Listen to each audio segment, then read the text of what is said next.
नमस्कार, मैं प्रवीण पटेल। आइपा मंच में आज फिर एक बार आप सभी का स्वागत है। ऐसे में जिस तरीके से प्रगतिशील राजनीति समेत क्षेत्र में समस्याओं और विकास की बात हम हमेशा करते रहते हैं, जिसके साथ ही साथ आज हम मौजूद हैं कांग्रेस के नेता के पास, जहां पर हम सोनभद्र जिले के कांग्रेस के नेता जो यहाँ हमारे साथ हैं आज, और उनसे बात करेंगे किस तरीके से वो आखिरकार जो राजनीति में उनका कैसे कदम रहा, क्या कुछ रहा और कब से वो राजनीति में उतरे और क्या उनके भाव थे जिसको लेकर के वो राजनीति में उतरे। और ऐसे में सबसे जो बड़ी बात आती है कि वो कांग्रेस के नेता कहे जाते हैं, तो ऐसे में उनसे हम ये भी सवाल करेंगे कि जो 2022 के चुनाव है उसके विषय में वो क्या बोलेंगे। जिस तरीके से तमाम पार्टियां अपनी जीत की हुकार 2022 को लेकर के भरती चली आ रही हैं, तो ऐसे में जो कांग्रेस की पार्टी है आखिरकार किस तरीके से, उनके क्या मुद्दे होंगे, उनके जो 2022 के चुनाव है उसमें वो क्या बातचीत करने वाले हैं, इसको लेकर के हम आज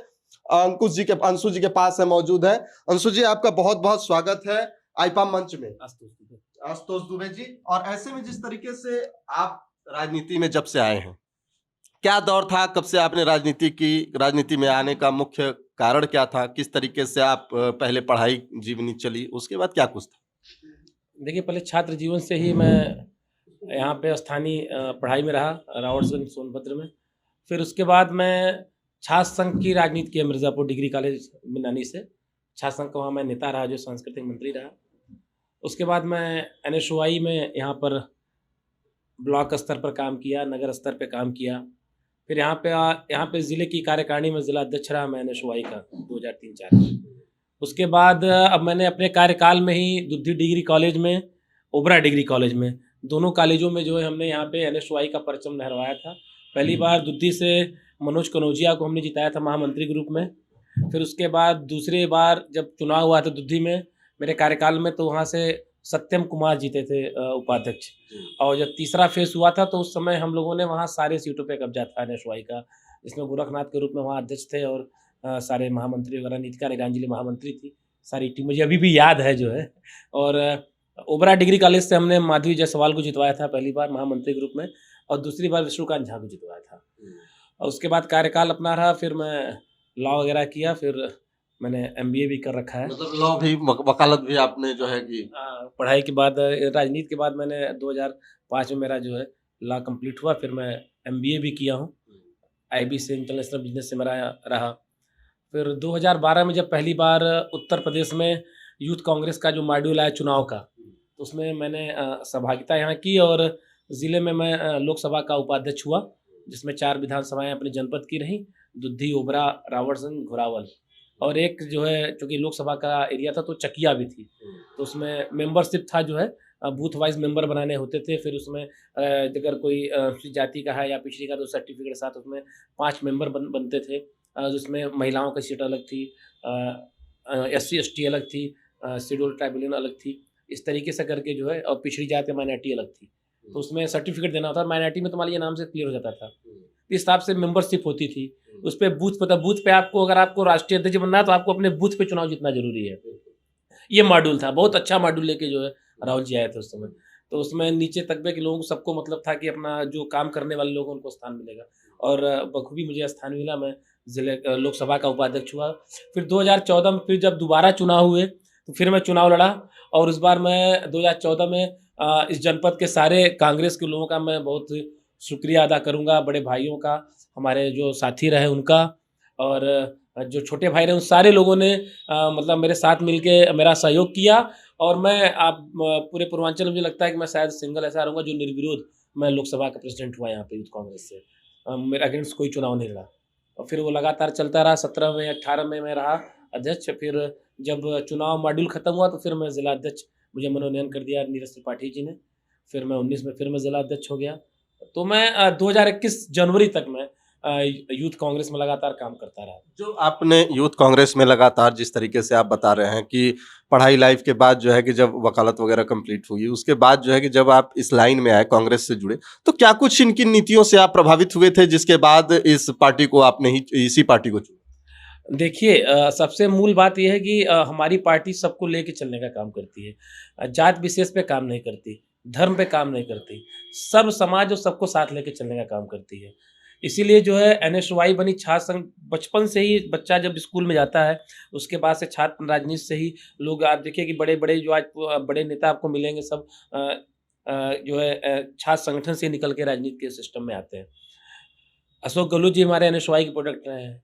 भूपेश बघेल जी भी एनएसवाई से, जो हमारे मध्य प्रदेश के मुख्यमंत्री रहे, ये जो है यूथ कांग्रेस के राष्ट्रीय महासचिव रहे, प्रभारी रहे उत्तर प्रदेश के। अभी कुछ दिन पहले मैं लखनऊ से होके आया हूँ, भी 21 तारीख को हम लोग गए थे, तो उसमें उन्होंने बताया भी कि वो प्रभारी रहे 1970 से 80 के बीच में यहाँ पे। तो ये बहुत अच्छा मॉड्यूल था।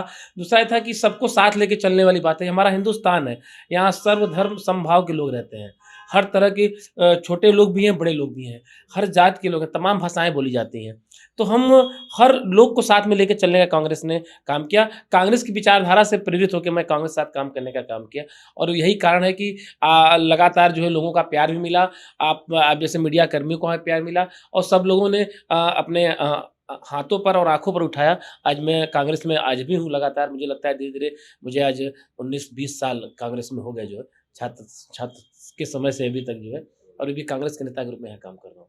ऐसे में ये जो सबसे बड़ी बात आती है कि 2022 का जो चुनाव आ रहा है, तो ऐसे में कांग्रेस की तरफ से क्या कुछ उनकी जो है कि जो रैलियां हो रही हैं या जो चीजें आने 2022 के चुनाव को लेकर के जो तैयारियां की जा रही हैं, तो इनके मुख्य मुद्दे क्या समझ में आ रहे हैं? देखिए, 2 चीज़ों को आप समझिए। जैसे हम अभी जनपद सोनभद्र की बात करें, आपने भी कुछ देर पहले एक सवाल मुझसे किया था कि आप क्या सोच के कांग्रेस के अंदर हैं। आप अगर देखें तो जनपद सोनभद्र की अगर हम बात एक बॉर्डर उधर से करें, बीजपुर से अगर हम चलें, तो आप एनटीपीसी देख लीजिए, कांग्रेस की देन। एनसीएल, कांग्रेस की देन। रिहांड, कांग्रेस की देन। अनपरा तापी परियोजना, कांग्रेस की देन। हिंडाल्को इंडस्ट्री, कांग्रेस की देन। आप आगे चले आइए, हाईटेक कांग्रेस समय बना। आप ओबरा तापी परियोजना, कांग्रेस समय बनी। चुर्क डाला सीमेंट फैक्ट्री, कांग्रेस ने बनवाई। सोन लिफ्ट, कांग्रेस ने बनाया। जो नहरों का जाल पूरे जिले में आपका फैला हुआ है, जिससे लोग आज भी सिंचाई करते हैं, पिछले 32 सालों से हमारी सरकार उत्तर प्रदेश के अंदर नहीं है। और जो 32 सालों में सपा, बसपा और ये भाजपा की सरकारें जो उत्तर प्रदेश के अंदर काबिज हुई और आई, जो लोगों को जो है झूठे वायदों पे करके आए, ये नहरों का मरम्मत नहीं करा पा रही हैं। नहरें टूटी फूटी स्थिति में है। उस नहरों को बनाने का काम कांग्रेस ने किया। डेवलपमेंट की आप बात करें तो आप देखिए है क्या, जो आदिवासी यहाँ पे एसटी, शेड्यूल ट्राइबल, अनुसूचित जनजाति के लोग यहाँ बृहद मात्रा में दुद्दी और ओबरा विधानसभा के अंदर आते हैं। उनके लिए, स्थानीय युवाओं के लिए कांग्रेस की एक सोच थी। हमारे देश के प्रथम प्रधानमंत्री पंडित जवाहरलाल नेहरू जी सोनभद्र के अंदर जो रेणुकूट एक जगह हमारी, जहाँ पे मैं भी रिहांड डैम और हिंडाल्को इंडस्ट्री की बात कर रहा हूँ, उसको मिनी स्विट्जरलैंड बनाने का सपना उन्होंने देखा था। आप उनकी भारत एक खोज पढ़ेंगे तो उसमें भी आपको आ जाएगी, देखने को मिल जाएगा। उनका सोनभद्र से बहुत ज़्यादा लगाव था, क्योंकि इस तरह की व्यवस्थाएं उन्होंने दे रही। यहाँ का जो हमारा जो है बनवासी गिरिवासी, जो यहाँ पे नौजवान युवा है, जो दर की ठोकरें खाने को आज विवश है, आप देखिए ये चीज़ें बनाई गई थी, उन्हीं के लिए बनाई गई थी कि स्थानीय कंपनियों में उनको जो है रोजगार मिले।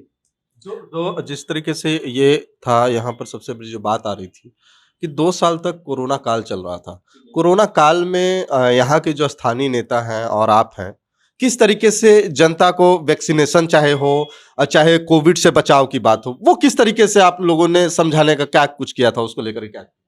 आप लोगों ने चलाया भी है, मुझे पहले भी। आपने देखा होगा कि जो है पहली बार जब कोविड आया तो हमने करीब जो है 12 साढ़े 12 हज़ार जो है हमने मास्क बाँटने का काम किया। और जो हमने मास्क बाँटे हैं जगह-जगह, उसके सारी वीडियोज़ भी हैं। हमने मास्क लोगों को बाँटा है, लोगों को जो है अपडेट करने का किया है कि आप जो है दूरी बनाइए, स्वच्छ रखिए, हाथों को साफ-सफाई रखिए, ये काम करने का। और कोविड में क्या स्थितियाँ रहीं, ये मुझे लगता है कि न तो आपसे छुपा है, न किसी से छुपा है। हॉस्पिटलाइज़ेशन की क्या स्थितियाँ थी, दूसरे वेव में जो स्थितियाँ, कितने लोग मर गए, दूसरे में ऑक्सीजन की क्या समस्या थी, लोग जो है बिना ऑक्सीजन के लोग मर रहे थे, और उसको क्या रूप दिया गया। मैं किसी का नाम नहीं ले, सरकार ने उसको क्या कहा, कितने कोविड से मरे लोगों को सर्टिफिकेट नहीं मिला कि जो कोरोना काल से वो मरे हैं। हमारी जो है अखिल भारतीय कांग्रेस कमेटी की राष्ट्रीय महासचिव, जो प्रभारी उत्तर प्रदेश जो है प्रियंका दीदी ने ये बोला भी कि जो कोविड से लोग मरे हैं, भाई अगर आप इसको दैवीय आपदा मानते हो, दैवीय आपदा में लोगों को 4 लाख का मुआवजा दिया जाता है, जो आपको पता है। तो ये मुआवजा उनको मिलना चाहिए जो कोविड में मरे हैं। किसी का बाप मरा तो किसी की माँ, किसी का बेटा मरा तो किसी का भाई, किसी की बहन मरी तो किसी की पत्नी मरी। लेकिन अभी जो मुख्यमंत्री का आगमन था, ऐसे में ये भी देखा गया कुछ जो बातें आ रही थी कि मुख्यमंत्री द्वारा ये कहा गया था मंच के माध्यम से कि जो कोविड से मरे हैं, उनको भी कुछ न कुछ राहत की बात कही गई। चुनाव कितने दिन बाद है? आचार संहिता कब लगने वाली है? कोविड काल को खत्म हुए मास्क लोग कितने दिन से पहनना बंद किए हैं? ये अभी तक क्यों नहीं बटा? किसी ने रोका तो था नहीं। तमाम योजनाएं, आज जो लोगों को नौकरी का झांसा दिया जा रहा है कि आपको नौकरी, कितने परीक्षाएं हो रही हैं, पेपर लीक हो जा रहा है, वैकेंसियां पूरी खाली हो रखी हैं। अभी आप वैकेंसी भरने की बात कर रहे हो, 10 दिन के अंदर 15 दिन के अंदर मुझे लगता है कि आचार संहिता लग जाएगी। अभी खनन, अब ये जिला हमारा खनन पे आधारित है, आप देखिए बालू अभी शुरू हुए, मुझे लगता है कि 10 दिन भी नहीं हुए यहाँ पे। मतलब एक महीने भी यहाँ पे 4 साल 11 महीनों में यहाँ खनन में बालू का काम नहीं हो सका। जो ढाबे, जो पंचर वाले, जो है पेट्रोल पंप बना के रखे, जो छोटे छोटे रोजगार लोगों को मिलते थे, आज उस कहाँ पे है वो मुझे बताने की जरूरत नहीं है। महंगाई चरम सीमा पे अपने। एक आखिरी सवाल कि जिस तरीके से यहाँ की जो सोनभद्र जिला ये है, सोनभद्र जिला एक 4 राज्यों से घिरा हुआ जिला है। ऐसे में जो सबसे बड़ी बात आती है कि यहाँ पर क्या समस्याएं हैं और उसको निराकरण को लेकर के क्या कुछ होना चाहिए, मुख्य समस्याएं, और उनको विकसित कैसे किया जा सकता है, उनका विकास कैसे हो सके, जहाँ पे समस्याएं हैं उसको खत्म करके मुख्य धारा में जोड़ने। देखिए 2-3 चीज़ें तो बहुत ही मुख्य हैं। पहली बात तो जो स्थानीय कंपनियाँ यहाँ पे 4 विधायक जो हैं, चारों वर्तमान समय में भारतीय जनता पार्टी के हैं। तो पहले तो स्थानीय युवा जो दर-दर की ठोकरें खा रहा है, उसकी रोज़गार की बहुत बड़ी आवश्यकता है। कोविड काल में मुझे कहने में कतई गुरेज नहीं, करोड़ों युवा पूरे देश के अंदर बेरोज़गार हुए। ये आप ही लोग के माध्यम से, चैनल के माध्यम से और जो है समाचार पत्रों के माध्यम से सुनने और देखने को मिला है। उन युवाओं का रोजगार मिलना बहुत जरूरी है, क्योंकि ये कहा गया है कि जिस ओर जवानी चलती है उस ओर जमाना चलता है। जब युवा बेरोजगार घूमेगा तो हमारी देश का आगे प्रगति कैसे करेगा। और दूसरा, आप पानी की समस्या बहुत बड़ी है इस जनपद के अंदर। आप देखिए तो आए दिन आप देखेंगे तो पंचायत विभाग से, शासन की तरफ से तमाम हर साल मुझे कई करोड़ रुपए पानी के ऊपर खर्चा किए जाते हैं। पानी की बहुत बड़ी समस्या है कि यहाँ पे है। और सबसे बड़ी चीज़ ये है कि जब तक जो महंगाई है, महंगाई को अगर हम कम नहीं करेंगे, अभी वर्तमान समय में आप देखिए कि जो किसान हमारे हैं, वो जगह-जगह जो ट्रैक्टर जो है लगे हुए हैं, वो खरीदारी नहीं हो पा रही है। आप जाके देख लीजिए जो है क्या स्थितियाँ हैं। किसान मजबूर हो चुका है। उसका जब सामान बिकेगा नहीं, तो बताइए वो कैसे जिएगा? वो अपनी पूरी ज़िंदगी खेतों में बिता देता है। किसान का बेटा, आप देखिए, बॉर्डर पे जवान और खेतों में किसान, इसलिए जय जवान जय किसान का नारा दिया गया था। तो किसानों के विषय में सोचना बहुत ज़रूरी है। अगर किसान हमारा समृद्ध नहीं होगा, किसान के पास 4 पैसा नहीं जाएगा, तो वही पैसा घूम फिर के बाजार में आएगा। वही उसी पैसे से हम जहाँ जिन जनपद में रहते हैं, देश हमारा कृषि प्रधान देश है, शुरू से कहा गया है। यहाँ पे जो है गाँव के ही पैसा शहर में आता है। तो पैसा जब किसान के पास नहीं जाएगा, लोकल लोगों के पास नहीं जाएगा, ठेकेदारी आप देखिए, बड़े सारे ठेके जो है सब 100 करोड़, 200 करोड़, 400 करोड़ के ठेके हो गए। स्थानीय जो है क्या नाम है, जो ठेकेदार हमारा है वो ठेका नहीं पा रहा है। लाख 2 लाख 10 लाख के भी ठेके मिलते तो स्थानीय लोगों के पास ठेका मिलता था, वो पैसा आता था। व्यापारी टूट चुका है।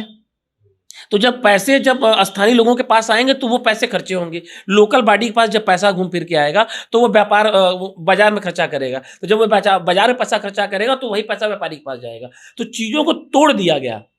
जो एक सीढ़ी बनी थी क्रमबद्ध, किसान, व्यापारी, बिजनेसमैन, ये चीज़ें कड़ी बनी हुई है।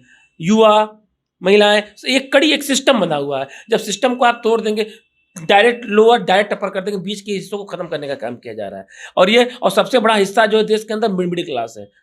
तो मिडिल क्लास के बारे में सोचने की बहुत जरूरत है। आज महंगाई अपने चरम सीमा पे। पेट्रोल का रेट क्या है, डीजल का रेट क्या है, अब तेल का रेट क्या है, सब्जियों का रेट आज की डेट में क्या चल रहा है, इनकम ग्रोथ क्या है, हमारा जो प्रति व्यक्ति आय पे बात कौन करेगा। पैसा एक्सपेंस होना चाहिए, लेकिन हमारी इनकम कहाँ है।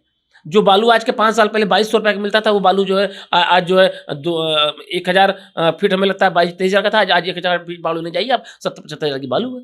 जो गिट्टी में 25-30 हज़ार 32 हज़ार की मिलती थी, आज वो गिट्टी में 70 हज़ार 65 हज़ार की मिल रही है। तो 5 साल में ये तो डबल ट्रिपल हो गया। इनकम ग्रोथ पे बात कौन करेगा। क्या इनकम भी लोगों की बढ़ी है। व्यापारी से पूछिए, व्यापारी की हालत खराब है। और भाई एक व्यापारी है तो उसके यहाँ भी 10 कर्मचारी काम करते हैं, तो वो उनका परिवार उनसे चलता है। इस विषय पे बात कौन करेगा। आज वो मजबूर है कि जो 10 कर्मचारी रखा था वो 4 कर्मचारी रखा हुआ है, वो 6 तो चले गए ना। उन 6 के विषय में सोचने की जरूरत है। जो कोरोना काल था उसके वजह से, क्योंकि इनकम नहीं हुई। हम इनकम जब होगी तब हम एक्सपेंस करेंगे। तो इनकम टूटी लोगों की, ये कहने में जरा भी गुरेज नहीं। आप डेवलपमेंट का मतलब इमारतें खड़ी करना नहीं होता है। आप हॉस्पिटल बना दो, आप जो है बड़ी बड़ी बिल्डिंगें बना दो। उस हॉस्पिटल के अंदर डॉक्टर देखने वाले कहाँ हैं, एम्प्लॉयमेंट कहाँ है। एम्प्लॉयमेंट पे बात करने की जरूरत है। जब एम्प्लॉयमेंट ही नहीं तो आप दीवार खड़ा करके क्या करोगे, इलाज किसका होगा, इलाज कौन करेगा। इस पर बात करने की जरूरत है। स्थितियां बहुत ज्यादा खराब है।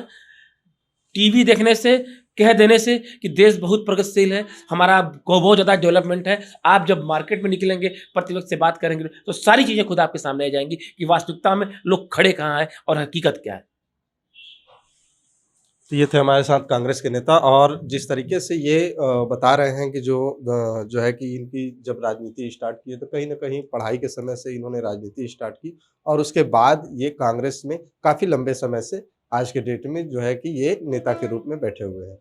आप आइपा मंच में देखने के लिए लगातार आइपा मंच की खबरों को देखने के लिए आप सब्सक्राइब करते रहें।